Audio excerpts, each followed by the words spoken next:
কাকিমা, আমাকে আরেকটু খেতে দাও। আমি সেই কবে থেকে বসে আছি। কাকিমা, কাকাবাবুকে বলো না কিন্তু, না হলে আমাদের এসব করা আর হবে না।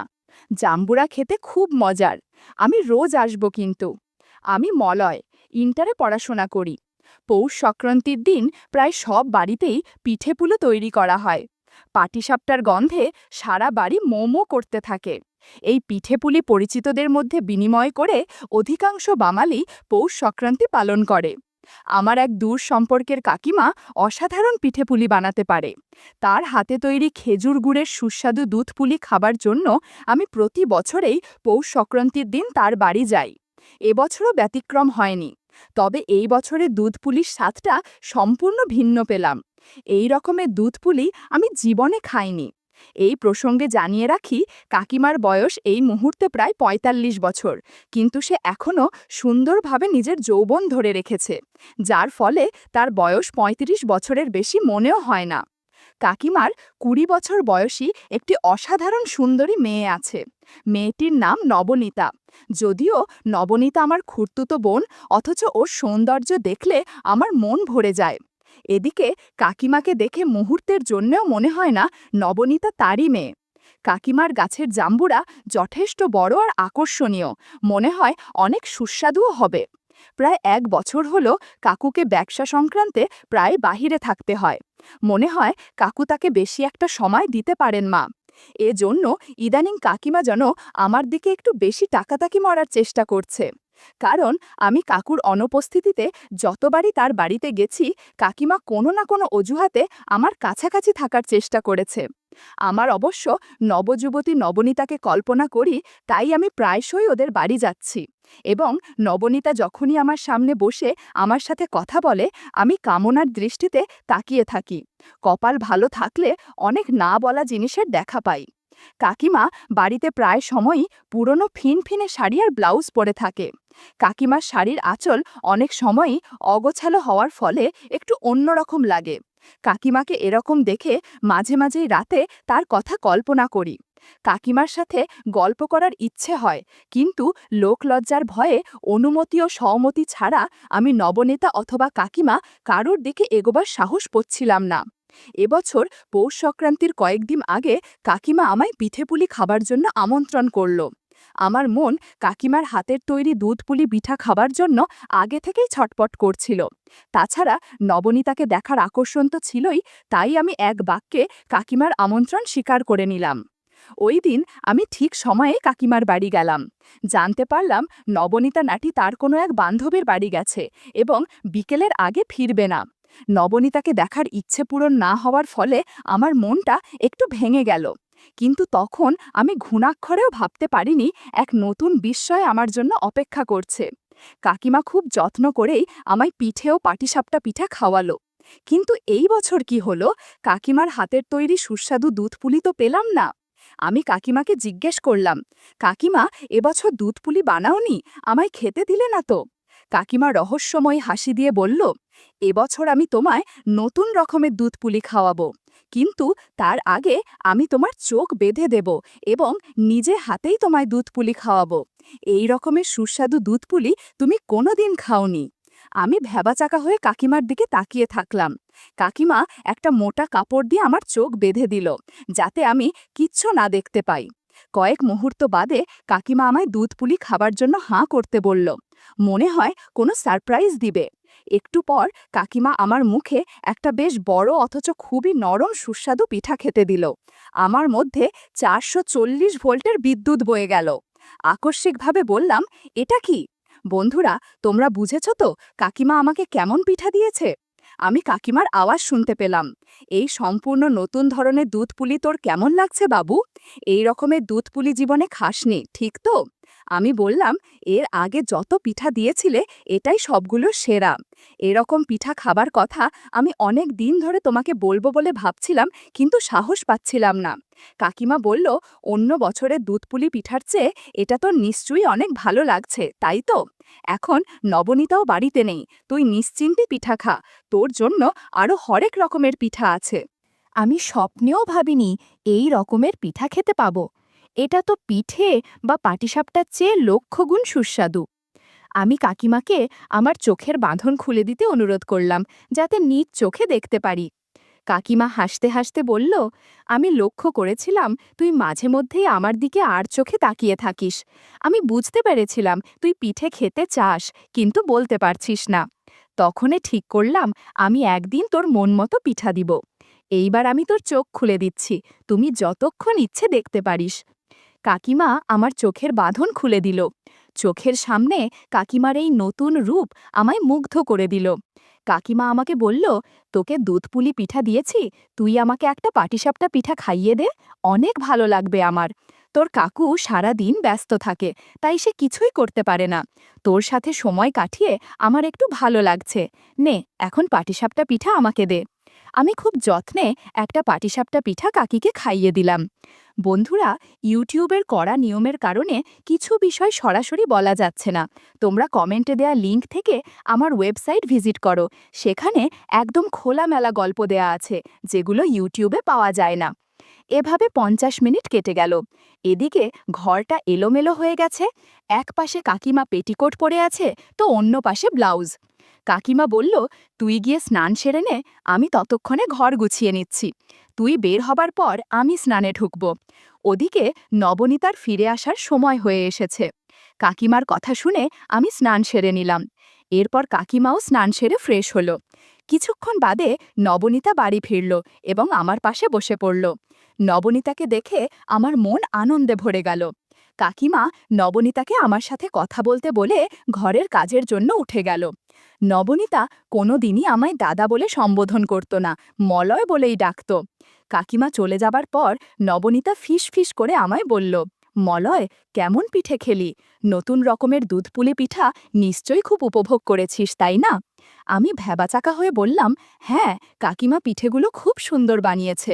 নবনীতা বলল, আর ন্যাকামি করিস না তো, অনেকক্ষণ ধরেই তো পিঠা খেলি। আমি বন্ধুর বাড়ি গিয়েছিলাম ঠিকই, কিন্তু বন্ধু বাড়িতে ছিল না, তাই তখনই বাড়ি ফিরে এসেছিলাম। আমি জানলার ফাঁকা দিয়ে দেখলাম খুব আনন্দ নিয়ে দুধপুলি পিঠা খাচ্ছিস। আমি কোনো রকম বাধা না সৃষ্টি করে জানলার ফাঁকা থেকে সব কিছু দেখেছি। মলর, তোকে আমি অনুরোধ করছি, তুই মাঝে মাঝেই আমাদের বাড়িতে এসে মায়ের সাথে একটু সময় কাটাস। আশা করি তাতে তুই আপত্তি করবি না। তবে একটা কথা, তোকে খুড়তুতো বোনের কথাটাও মাথায় রাখতে হবে। তুই নিশ্চয়ই আমার হাতে দুধপুলি পিঠা খেতে দ্বিধা করবি না। আমি মায়ের থেকে ভালো পিঠা বানাতে পারি। প্রথমবার নবনীতার মুখ থেকে এমন কথা শুনে আমি একটু হতবম্ব হয়ে গেছিলাম, তবে সাথে সাথেই নিজেকে সামলে নিয়ে বললাম, নবনীতা, তোর যখন সময় হবে আমাকে বলিস, আমি তখনই চলে আসব। এমন সুযোগ পাওয়া তো ভাগ্যের কথা। সেদিন ওদের সাথে কিছুক্ষণ সময় কাটিয়ে বাড়িতে চলে গেলাম। পরের দিন সকালবেলায় নবনীতা আমায় ফোন করে জানালো, কাকিমা বাপের বাড়ি চলে গেছে, অতএব আমি নির্দ্বিধায় তার বাড়ি যেতে পারি। তবে আসার সময় আমি যেন খানিকটা ভ্যাসলিন আর বিদেশি বেলুন নিয়ে যাই। আমি নবনীতার কথা মতো সব জিনিস নিয়ে তার বাড়িতে হাজির হলাম। ওই দিন নবনীতাকে আমি সম্পূর্ণ ভিন্ন রূপে দেখতে পেলাম। ওই সময় ও কাকিমার একটা নাইটি পরেছিল। নাইটিটা মনে হয় কাকাবাবু কাকিমার জন্য এনেছিলেন, কিন্তু কাকিমা হয়তো এটা আর ব্যবহার করে না। নাইটিটা সিল্কের হালকা রঙের ছিল, যে কারণে আলো ছায়ার উপস্থিতি চোখে বাঁধছিল। নবনীতা আমায় নিয়ে গিয়ে সোফায় বসালো এবং আমার পাশে বসে পড়ল। নবনীতা মুচকি হেসে বলল, সেদিন আমার হাতের পিঠা খেতে পারিসনি, আজ তোর জন্য সুস্বাদু দুধপুলির পিঠা তৈরি রেখেছি, দেখ তো পিঠাগুলো কেমন রে। আমি বললাম, গতদিনের থেকে অনেক সুস্বাদু লাগছে। আর কথা না বাড়িয়ে মনোযোগ দিলাম। মিনিট 20 যেতে না যেতে হঠাৎ দরজার কাছে গাড়ির শব্দ পেলাম। নবনীতা চমকে গিয়ে বলে, বাবা এসে পড়েছে মনে হয়। এরকম মুহূর্তে কেউ চলে আসার আমার খুব রাগ হলো। তড়িঘড়ি করে আমরা নিজেদের গুছিয়ে নিলাম। এরপর আমি সোফায় গিয়ে বসলাম আর নবনীতা দরজা খুলে দিল। সাধারণত উনি ব্যবসার কাছে দেরি করে ফিরতেন, তাই হঠাৎ এভাবে দুপুরে আসাটা আমাদের কাছে অস্বাভাবিক লাগল। নবনীতা বিস্ময় বলল, বাবা এত তাড়াতাড়ি এলো কেন? আমি শুধু চুপচাপ তাকিয়ে রইলাম। কাকাবাবু ভেতরে ঢুকে আমাদের দিকে ম্লান হেসে বললেন, কি রে মলয়, কবে এলি? আমি বললাম, আজ সকালেই কাকাবাবু। উনি মাথা নেড়ে নিজের ঘরে চলে গেলেন। আমরা ভেবেছিলাম হয়তো ক্লান্ত হয়ে শুয়ে পড়বেন, কিন্তু হঠাৎই দেখি তিনি ফোনে কারোর সঙ্গে অদ্ভুত মিষ্টি গলায় কথা বলছেন। কথাগুলো ঠিক পরিষ্কার শোনা যাচ্ছিল না, তবে একসময় কানে এলো, আরে কালকে তো দেখা হলো না, আজ সন্ধ্যায় যেভাবেই হোক বেরোবো, তোমাকে না দেখে পারছি না। তাছাড়া বাড়িতে এখন ও নেই, আমাদের সুবিধাই হবে। আমি আর নবনীতা দুজনেই একে অপরের দিকে তাকালাম। চোখে চোখে বোঝা গেল আমরা দুজনেই একই জিনিস টের পাচ্ছি। নবনীতার মুখ গম্ভীর হয়ে গেল। সে আমার হাত ধরে টেনে ফিসফিস করে বলল, মলয়, শুনলি বাবা কার সঙ্গে কথা বলছে? আমি বললাম, হ্যাঁ, কিন্তু কিছু বলিস না এখন। আমরা চুপি চুপি বারান্দার পাশে গিয়ে দাঁড়ালাম। সেখান থেকে স্পষ্ট দেখা যাচ্ছিল উনি ফোনে হাঁটাহাঁটি করছেন। মাঝে মাঝে হেসে উঠছেন, আবার গলায় অদ্ভুত কোমল সুর ভেসে আসছে। যে মানুষটা সবসময় গম্ভীর মুখে আমাদের সামনে থাকেন, তাকে এরকমভাবে আগে কখনো দেখিনি। নবনীতা হালকা কাঁপা গলায় বলল, মলয়, মা তোকে নিশ্চয়ই অনেক কিছু বলেছে, কিন্তু বাবার এই দিকটা জানতিস? আমি মাথা নাড়িয়ে বললাম, না রে, একদমই না, আমিও অবাক হচ্ছি। এদিকে কাকাবাবু আমাদের কিছুই টের পাচ্ছেন না। তিনি নিজের ঘরে গিয়ে আয়নায় দাঁড়িয়ে চুল আঁচড়াচ্ছেন, জামা বদলাচ্ছেন। একসময় আলমারি থেকে নতুন শার্ট বের করে আয়নায় দেখে নিলেন, যেন কারোর সঙ্গে দেখা করার জন্যই প্রস্তুতি নিচ্ছেন। কাকিমা একদিকে, নবনীতার অদ্ভুত টান অন্যদিকে, আর এখন কাকাবাবুর এই অদ্ভুত আচরণ, সব মিলিয়ে যেন বাড়িটা রহস্যে ভরে উঠেছে। নবনীতা আমার দিকে ঝুঁকে খুব নিচু গলায় বলল, মলয়, এটা যদি মা জানতে পারে তাহলে কেমন লাগবে ভেবে দেখেছিস? মা হয়তো একেবারে ভেঙে পড়বে। আমি ওর চোখের দিকে তাকিয়ে শুধু বললাম, এই বিষয়টা আপাতত আমাদের মধ্যেই থাকুক, সময় হলে ঠিক বোঝা যাবে কি করতে হবে। কিছুক্ষণ পর কাকাবাবু বাইরে বেরিয়ে গেলেন। কাকাবাবু বের হতেই নবনীতা হঠাৎ আমার দিকে তাকিয়ে বলল, মলয়, বাবাকে এভাবে ছাড়লে হবে না, আমি জানতে চাই উনি আসলে কোথায় যাচ্ছেন। আমি একটু ইতস্তত করছিলাম, কিন্তু কৌতূহলবশত আমি আর না করলাম না। আমার খুব জানতে ইচ্ছে হলো, বাড়িতে এত সুন্দর আকর্ষণীয় বউ রেখে কার সাথে দেখা করতে যাচ্ছেন কাকাবাবু। নবনীতা তাড়াতাড়ি তার স্কুটি বের করল, আর আমি পিছনে বসলাম। কাকাবাবুর গাড়িটা কিছুটা দূরে এগিয়ে যাচ্ছিল, আর আমরা যথাসম্ভব লুকিয়ে তার পিছু নিলাম। রাস্তাটা ফাঁকা ছিল, বাতাস আমাদের কানে শোঁ শোঁ শব্দ করছিল। প্রায় আধ ঘন্টা চলার পর দেখি গাড়িটা একটা ফার্ম হাউসের সামনে ঢুকে থামল। জায়গাটা নির্জন, চারপাশে গাছগাছালি আর বড় গেট। আমরা একটু দূরে স্কুটি লুকিয়ে রেখে ধীরে ধীরে এগোলাম। গেটটা আধখোলা ছিল, তাই ভেতরে উঁকি দিতে অসুবিধা হলো না। যা দেখলাম তাতে বুক কেঁপে উঠল। গাড়ি থেকে নামলেন কাকাবাবু। সেখানে আরেকটা সিএনজি রাখা ছিল, সেটা থেকে নামল পাশার বাড়ির রীতিকা কাকিমা। মুখে হালকা লাজুক হাসি, কিন্তু চোখে এমন এক উজ্জ্বলতা যা সব কিছু বলে দিচ্ছে। পরনে লাল সিল্কের শাড়ি আর মেহেরুন কালারের স্লিভলেস ব্লাউজ। রীতিকা কাকিমাকে দেখে আমার চোখ ছানা বড়া হয়ে গেল। এই সৌন্দর্যেই কাকাবাবু মুগ্ধ হয়েছে তা বুঝতে বাকি রইল না।